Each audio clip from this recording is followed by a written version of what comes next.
C'est bon, vous l'avez? Allô? Oui, docteur. D'accord, très bien. Alors, dans l'hyperaldo secondaire, ça, c'est quelque chose qu'on va voir surtout dans les néphropathies vasculaires, c'est-à-dire qu'on a une sténose de l'artère et des artères rénales ou de l'artère rénale, la coarctation de l'aorte, une HTA maligne et une tumeur arénine. C'est-à-dire, ce sont des causes vasculaires ou alors tumorale comme la tumeur arénine qui va entraîner donc une activité rénine élevée et un hyperaldo élevé. Parce que en fait, la cause, elle se trouve au niveau de l'appareil juxtaglomérulaire. Donc, c'est quelque chose qui va faire augmenter la rénine. Et la rénine, qu'est-ce qu'elle fait? On a du l'axe rénine, angiotensinogène, angiotensine, aldostérone. Et donc, on va avoir, c'est pour ça qu'on aura une activité rénine élevée avec un hyperaldo secondaire. D'accord? Là, en fait, non. La rénine n'est pas en cause. C'est pas l'appareil juxtaglomérulaire qui est en cause. C'est plutôt une sécrétion d'aldostérone qui est extra-rénale. D'accord? Alors, le pseudo-hyperaldo, c'est un aldostérone et rénine basse. Et on a un tube distal qui est très sensible. C'est le syndrome de Liddle. Euh, J'en ai vu une seule fois, un seul cas dans ma carrière. Alors, c'est toujours le problème du tube distal.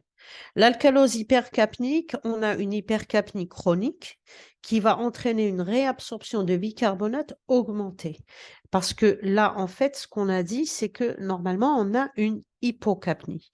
C'est qu'on a une hypoventilation. Et donc, l'hypercapnie chronique va entraîner cette réabsorption de bicarbonate et donc on aura une alcalose secondaire.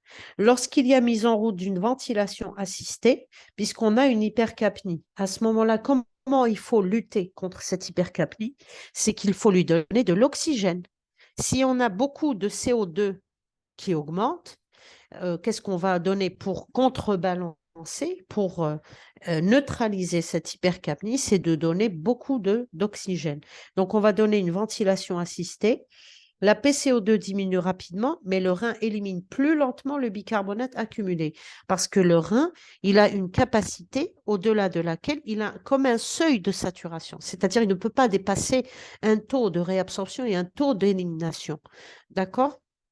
Donc, en fait, c'est comme par exemple pour le glucose. Il a un taux maximum de réabsorption et d'élimination pour toute molécule. Donc, pour les bicarbonates, il lui faut un peu plus de temps.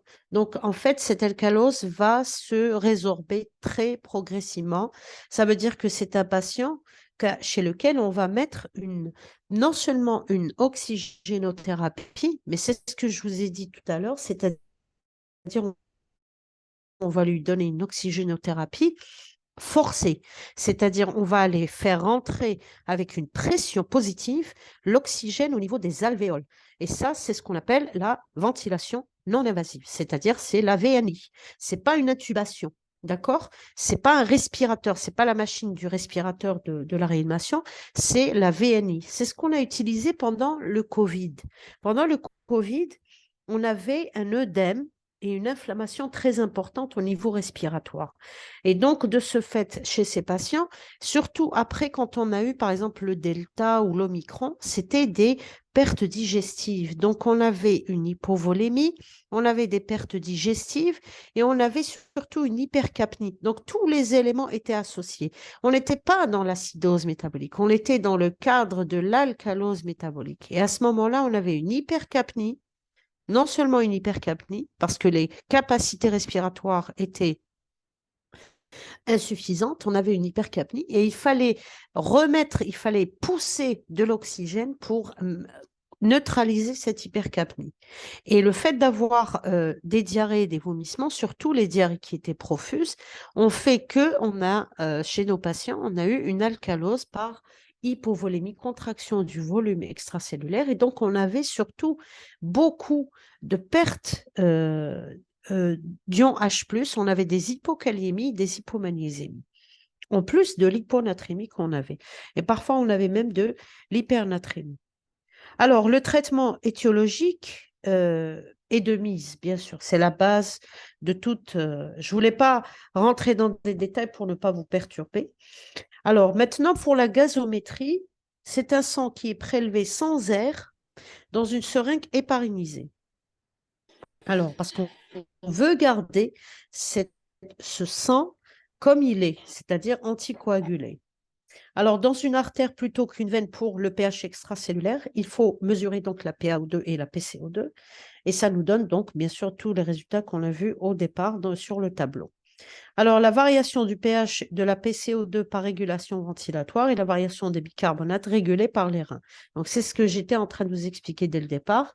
Le métabolisme acido-basique, en fait, c'est un métabolisme qui se joue, c'est une partie de tennis, c'est un match de tennis qui se joue entre deux collaborateurs, pas deux adversaires, c'est-à-dire c'est l'un qui va aider l'autre. Alors en bas, c'est les reins, en haut, c'est les deux poumons. D'accord? Il faut toujours se rappeler de cette image. Alors, elle est métabolique ou respiratoire. Si la variation de la PCO2 est primitive, elle est respiratoire. Donc, généralement, lorsque le